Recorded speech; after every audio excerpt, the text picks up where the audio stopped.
Shalom, puji Tuhan. Kita boleh sharing kembali pada hari ini. Saya doakan kita selalu dalam penyertaan Tuhan.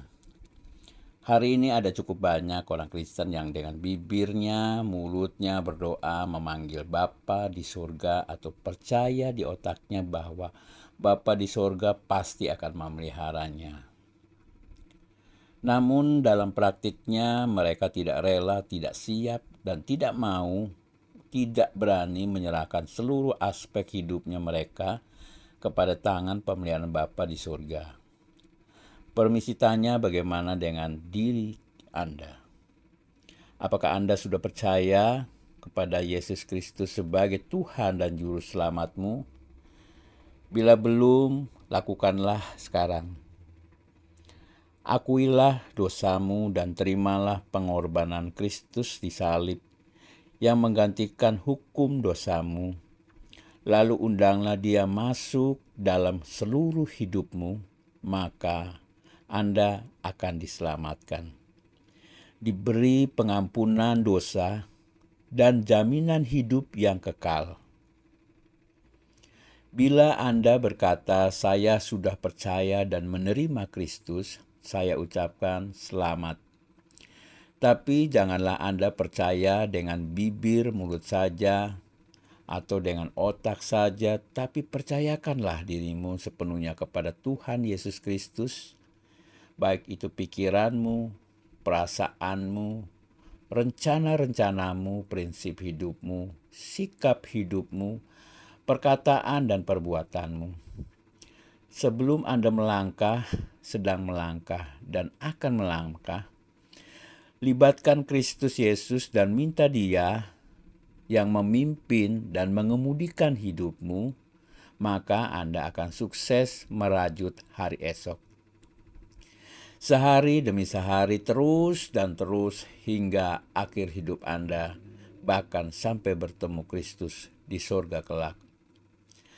Mari saya mengajak Anda memulai dari diri sendiri, berani mengubah apa yang harus diubah, menerima apa yang tidak bisa Anda ubah, dan dengan rendah hati belajar berkata cukup, senantiasa bersyukur, dan belajar berserah penuh dengan lebih banyak berdoa dengan teratur, lebih setia beribadah dan merenungkan firman Tuhan, lebih beriman penuh atas pemeliharaan Bapa di surga, lebih melibatkan Kristus dalam hal besar maupun kecil, lebih seimbang dalam bekerja, melayani, dan beristirahat, lebih mengasihi keluarga, handai tolan, dan orang lain. Yakinlah, pasti hari esok Anda akan lebih diberkati, lebih baik, lebih maju, lebih sukacita, lebih bahagia, dan lebih memuliakan Bapa di sorga. Kita akan belajar lanjutan dari sharing video yang kemarin, yaitu segala sesuatu ada waktunya, yang terambil dalam Pengkhotbah 3 ayat 1 dan 8. Sekarang saya akan membagikan sharing yang berjudul Indah pada Waktunya, yang terambil di dalam Pengkhotbah 3 ayat 11 dan 12. Pengkhotbah memberikan gambaran yang jelas dan indah sekali bahwa di dalam segala sesuatu yang kita hadapi, waktu baik atau tidak, maka pada akhirnya setiap kita yang setia dan selalu percaya dan berharap kepada Tuhan, pasti kelak kita akan melihat indah pada waktunya. Kita harus memulai dengan sebuah pengakuan bahwa diri kita sendiri tidak akan mampu menjalani kehidupan ini. Hidup ini penuh dengan penderitaan, penuh lika-liku, penuh dengan sakit penyakit. Seringkali kita harus melewati jalan yang melingkar dan berputar-putar. Jalan hidup kita gelap dan kelam. Mungkin dengan mengandalkan kemampuan kita sendiri, kita berhasil mencapai sesuatu tetapi pasti bukan yang terbaik. Justru yang terbaik adalah kalau kita melakukan segala sesuatunya itu bersama dengan Tuhan. Rasul Paulus diizinkan mengalami duri dalam daging, namun tetap indah dan kuat di dalam Tuhan.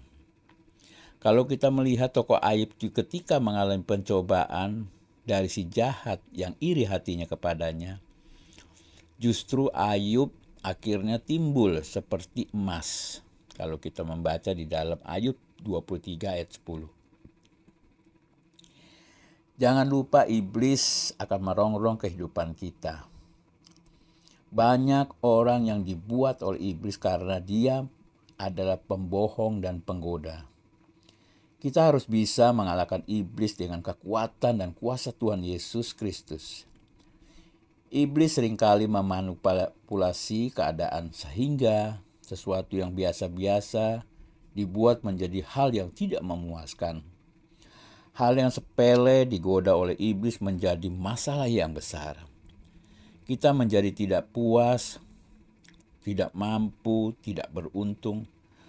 Dalam perjalanan hidup ini, mari kita terus belajar bagaimana kekesalan kita diubah menjadi sukacita, kecemasan kita diubah menjadi keceriaan, ketakutan kita menjadi sebuah pengharapan, karena kita tahu bahwa di dalam segala sesuatu akan indah pada waktunya. Ya, waktunya Tuhan kita yang selalu baik. Seorang rekan mengirimkan saya sebuah tulisan indah. Bunyinya, aku meminta dari Tuhan setangkai bunga segar, tetapi Tuhan memberi aku kaktus yang jelek dan penuh duri. Aku meminta kupu-kupu yang cantik, tetapi Tuhan memberikan aku ulat yang jelek dan berbulu. Aku kecewa dan sedih. Namun beberapa hari kemudian, kaktus itu berbunga indah sekali. Dan ulat itu pun menjelma menjadi kupu-kupu yang amat indah. Itulah jalan Tuhan, selalu indah dan tepat pada waktunya. Jalan Tuhan memang kerap kali sukar dipahami dengan pikiran manusia yang terbatas. Mungkin kita tidak paham mengapa Tuhan memberikan ulat dan bukan kupu-kupu. Ingatlah, Tuhan berkarya tepat pada waktunya. Setiap keadaan sulit dapat dipakai Tuhan untuk mendatangkan kebaikan. Tuhan mengizinkan proses menyakitkan dalam kepompong untuk membentuk ulat menjadi kupu-kupu yang cantik. Sebab itu hadapilah segala permasalahan walaupun menyakitkan, dan yakinlah bahwa Tuhan mengizinkan proses itu untuk mengubah Anda menjadi indah, lebih baik, lebih benar, dan lebih mulia. Yang ketiga, kita bersyukur.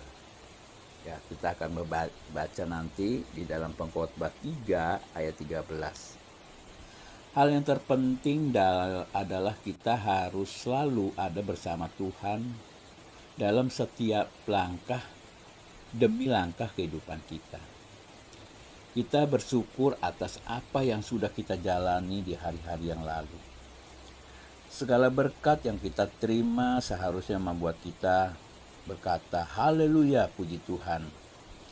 Terima kasih Tuhan buat semua berkat-berkat-Mu ya Tuhan. Kalau Tuhan memberikan kita kesehatan pada saat ini, mengucap syukurlah. Kalau kita mengalami sakit penyakit, maka juga kita harus tetap bersyukur kepada Tuhan. Karena memakai cara yang unik melalui sakit penyakit ini untuk mendekatkan kita kepadanya. Mungkin Anda sedang mengalami pergumulan di tengah keluarga, anak-anak, pekerjaan atau bisnis. Mari tetaplah mengucap syukur kepada Tuhan. kita harus mengatakan haleluya, terpujilah Tuhan. Kita harus tetap semangat dan antusias dalam memandang ke depan. Semangat dalam pengertian antusias yang berasal dari kata Yunani, etios. Dalam bahasa Inggris ditulis enthusiastic, artinya di dalam Tuhan. En berarti di dalam, dan theos berarti Tuhan. Jadi antusias itu bersama, ada di dalam Tuhan. Kita bersama dengan Tuhan dalam menjalani kehidupan ini pasti akan menghasilkan semangat, gairah hidup dinamis, dan kekuatan yang luar biasa.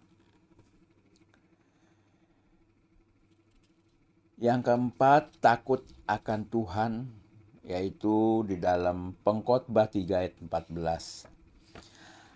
Artinya adalah kita bersandar, kita percaya atau berserah kepada kebaikan Tuhan ketika persoalan datang menimpa, ketika masa depan kita terlihat gelap, kita tidak tahu apa yang akan terjadi di depan kita. Ketika ada hal-hal yang tidak memuaskan dan tidak sesuai dengan kehidupan kita, ketika tiba-tiba dalam hidup ini ada hal yang tidak baik terjadi dalam hidup kita, ingatlah bahwa kita harus tetap bersandar. Kita tetap percaya kepada kebaikan Tuhan.